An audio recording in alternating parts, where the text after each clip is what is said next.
Alguma vez você já desejou do fundo da alma que a sua novela favorita durasse para sempre? Ou então ficou imaginando como seria a vida daqueles personagens anos depois do fim? Pois é, a curiosidade mata o gato e às vezes mata a novela também. Tanto a TV brasileira quanto a mexicana já nos deram provas concretas e dolorosas de que tramas que inventam de ter uma parte 2 dificilmente funcionam. Quer ver só como esticar a história pode ser um tiro no pé? Confira o Almanaque Latino de hoje.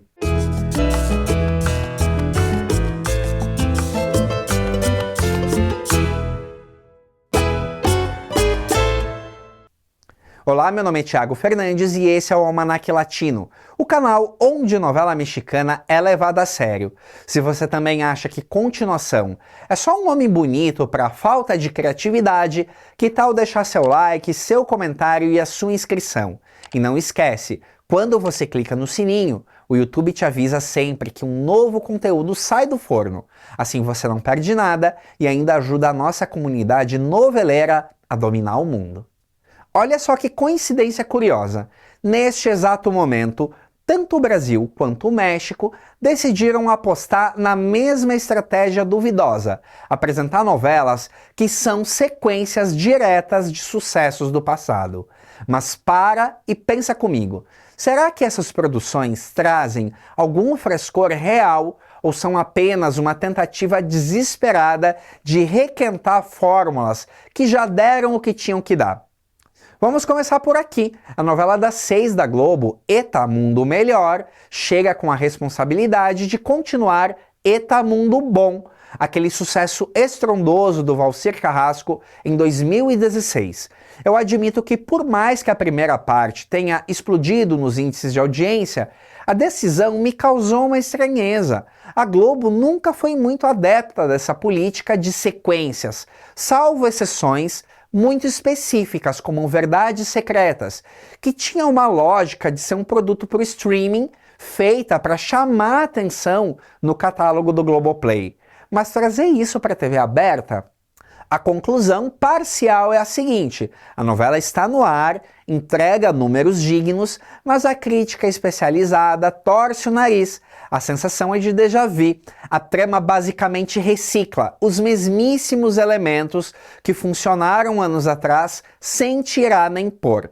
Temos até a repetição de arquétipos, como um outro professor que também se fantasia de 1000 personagens, tentando emular o papel que foi do Marco Nanini na primeira parte. Fica a pergunta, onde está a inovação? Havia mesmo essa necessidade narrativa de uma parte 2 ou é apenas uma aposta segura em tempos de incerteza? Mas, honestamente, para analisar a teledramaturgia brasileira, existem críticos muito mais gabaritados do que eu. Usei esse exemplo apenas como um trampolim, porque nós vamos esbarrar em situações idênticas e até mais caóticas ao olharmos para o México. Lá, a teimosia em esticar histórias também comprova a nossa tese. Continuações raramente são um bom negócio. Em 2024, a produtora Rocio Campo encerrou a franquia Vencer após 5 novelas originais e decidiu surpreender o público com outra história, felizmente original, chamada Papás por Conveniência. A premissa era um drama familiar protagonizado por Ariadne Dias e José Ron, com uma pegada diferente. Um grupo de ex-colegas de escola que se reencontra na vida adulta. A partir desse reencontro, surgem conflitos familiares, segredos do passado e aquelas magoazinhas de lá atrás que precisam ser resolvidas. A princípio, porém, parecia que o grande apelo de Papás por Conveniência era o fator nostalgia. A novela reuniu agora em papéis adultos os astros que brilharam nas novelas infantis da Rocio Campo há 1000 anos atrás. Foi um banquete para os fãs. A Daniela Lujan, por exemplo, interpretava uma personagem chamada Clara Luz, uma referência claríssima e deliciosa à sua protagonista em Luz Clarita. E não parou por aí. Ela voltou a fazer par romântico com Martin Rica, reeditando a química de décadas atrás. O texto era recheado de easter eggs e referências ao Diário de Daniela, Cúmplices de um Resgate e Alegrifes e Rabujos. Poderia ser apenas um fanservice barato, algo que não se sustenta por meses no ar. Mas não é que a novela surpreendeu? Papás por Conveniência conseguiu transcender a nostalgia, tocou em temas espinhosos, entregou reviravoltas genuínas e gerou um engajamento altíssimo nas redes sociais. Terminou com um saldo positivo. E aí, o que os executivos pensam? Excelente, vamos fazer uma continuação. Pois é, agora a TV mexicana exibe Papás por Sempre, a sequência direta. A trama dá um salto temporal de 5 anos. E aqui começam os problemas clássicos. Alguns membros do elenco original pularam fora, outros atores foram substituídos, quebrando a imersão. Mesmo com um intervalo tão curto entre uma e outra, essa continuação parece não ter razão de existir. Como a Televisa faz muito remake do remake, até é válido porque a novela segue inédita. Mas eu li num site que eu gosto muito que parece que Papás por Sempre só atende ao público que já viu a primeira parte e não consegue se conectar com uma audiência nova. E isso é basicamente o problema de todas as continuações. É o calcanhar de Aquiles de todas elas. Ela prega para convertidos e aliena os novos espectadores.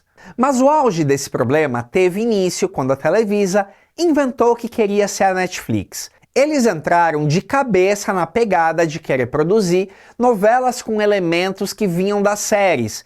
Começaram uma bagunça de novelas por temporada. Trago exemplos de por que essas ideias acabam sendo ruins. Em 2017, Juan Osorio produziu uma novela que eu gostei bastante chamada Mi Marido Tiene Familia, uma adaptação de uma série sul-coreana.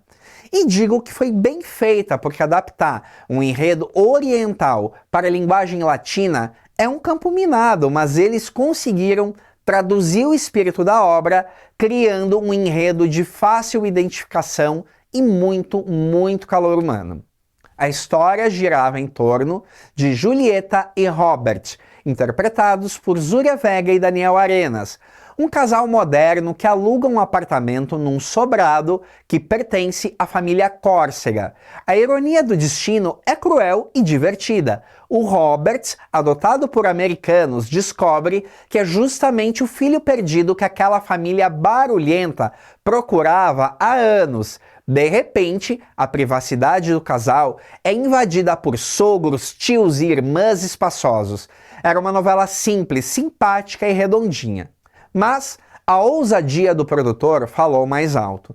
Diante do sucesso e sem o aval inicial da emissora, ele encerrou a trama com um gancho gigantesco para uma segunda temporada.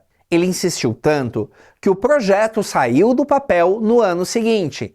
Mi Marido Tiene Más Familia. A segunda parte não chega a ser ruim em sua totalidade. Ela ficou emblemática por dar espaço ao casalzinho adolescente gay Aristemo, como foram shippados os adolescentes Aristóteles e Cuauhtémoc, que virou um fenômeno teen.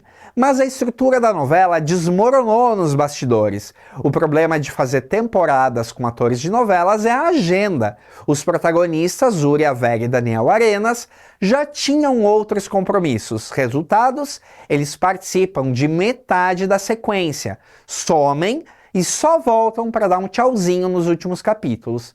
É frustrante para o público que comprou a história deles. E não parou por aí. Havia outro casal muito querido na primeira parte, formado por uma garota com traços mais masculinizados e um rapaz mauricinho e afetado. A química era ótima. O que fizeram na continuação? Desfizeram o casal de uma forma trágica e forçada apenas para movimentar o roteiro. Percebe como isso trai a confiança de quem acompanhou a primeira parte com prazer? Você destrói o Felizes para Sempre em troca de mais alguns meses de exibição. Quer outro exemplo dessa mania de fatiar novelas? Em 2018 tivemos Por Amar Sem Lei, produção de José Alberto Castro com Ana Brenda Contreras e David Cepeda. Essa pagou o preço mais alto possível pela instabilidade do elenco. A novela tinha uma estrutura interessante, meio episódica, focada nos casos de um escritório de advocacia.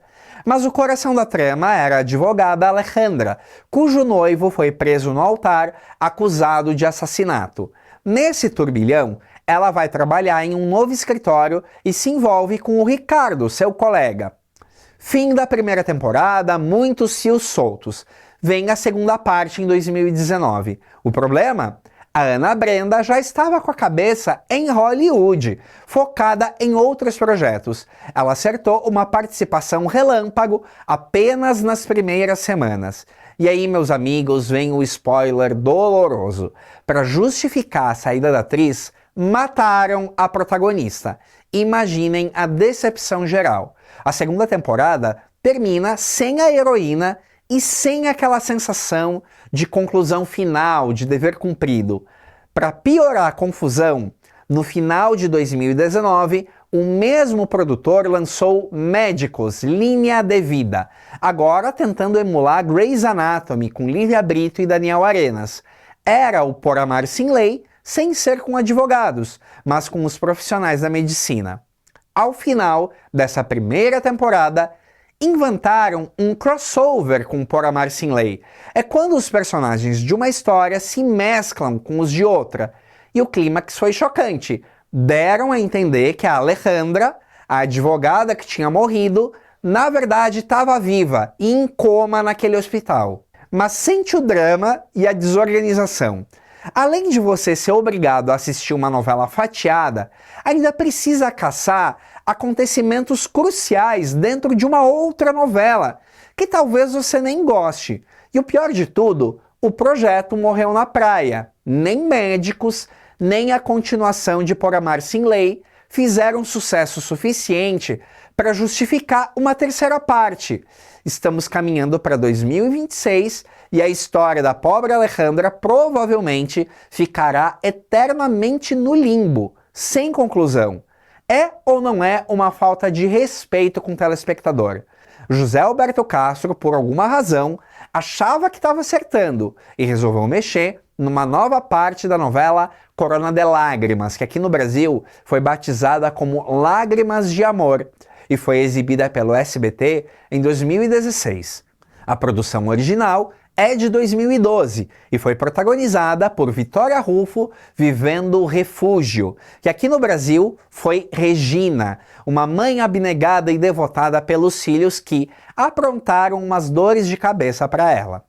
Esse foi um projeto muito afetuoso, onde de fato o elenco comprou bastante e demonstrava sempre muita vontade de fazer uma continuação.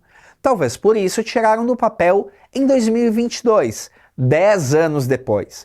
Novamente, a questão fica nos compromissos adquiridos por parte do elenco. Eles foram felizes, reuniram praticamente todo mundo, mas tiveram que trocar a Olga, que na primeira parte foi vivida pela Adriana Louvier, e agora era interpretada pela Geraldine Bazan, a Paula de As Filhas da Senhora Garcia. Era um dos papéis mais fundamentais da primeira parte e a mudança foi sentida. Fica aquela sensação de que a vida da pobre matriarca Regina não acaba nunca mais com o sofrimento, porque tacam mais desgraça, mais filha aprontando, e o projeto, que até pela distância da primeira parte gerou uma curiosidade inicial, não conseguiu prender a audiência com a mesma eficiência da original. Vamos ser justos e avaliar fora da cabeça de crítico. É perfeitamente compreensível que o público clame por continuações. E a razão é nobre. Diferente de um filme que você assiste e tchau, a novela é uma visita diária. Durante 6, 8 meses, aqueles personagens convivem com você, participam da sua rotina e viram quase parentes distantes. Quando a trama acaba, fica um vazio real, uma espécie de luto televisivo que nos faz fantasiar. Como será que eles estariam hoje? O problema é que existe um abismo entre a nossa imaginação e a realidade de um roteiro comercial. para que uma parte 2 exista, é preciso criar novos conflitos. E para criar conflitos, muitas vezes é necessário destruir aquele final feliz que foi construído com tanto suor. O casal perfeito precisa brigar, o vilão regenerado precisa ter uma recaída, a paz precisa acabar. E é aí que acontece a traição à memória afetiva. O público guarda aquela história numa caixinha dourada de nostalgia, onde tudo é perfeito. Quando se resolve abrir essa caixa anos depois, quase sempre desorganiza as lembranças e mancha o legado de uma obra que deveria ter permanecido intocada. Fica a reflexão. Se a memória é tão bonita, para que correr o risco de estragar tudo? E a Globo já anunciou que vem aí Avenida Brasil 2. E a gente já sabe que vai ser detonada até dizer chega, por mais que gere uma curiosidade natural no começo do projeto. No fim das contas, eu acho que aqueles especiais curtos, tipo aquele após o último capítulo de A Usurpadora, já cumpre bem essa missão de dar um panorama da vida dos personagens após o desfecho oficial. Mais que isso, é pedir para se decepcionar. O que você pensa disso tudo? Para você, ficou para trás a ideia de que uma novela tem começo, meio e fim? Deixe seu like, seu comentário e até a próxima semana.